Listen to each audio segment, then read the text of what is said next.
ଘରର ଖାଇବା ଯେତେବେଳେ ମନକୁ ଆସେ ଗୋଟିଏ କଥା ତ ପକ୍କା ହେଇଥାଏ, ଯେଉଁଟା ବନେଇବାକୁ ସହଜ ସରଳ ଆଉ ଖାଇବାକୁ ମଧ୍ୟ ଟେଷ୍ଟି ଥାଏ, ସେଇଟା ହେଉଛି ଆମର ପତ୍ତାକୋବି କି ସବ୍ଜି।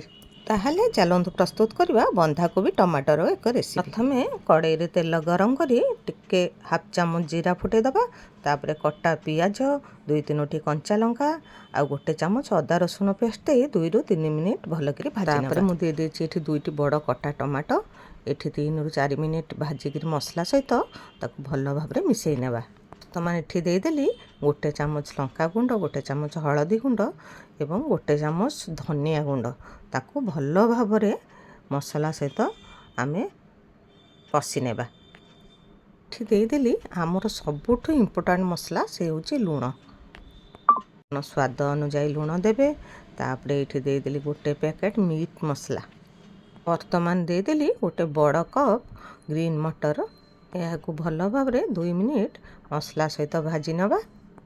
ଏବେ ଦେଇଦେବା ଆମର କଟା ହେଇଥିବା ବନ୍ଧାକୋବିକି।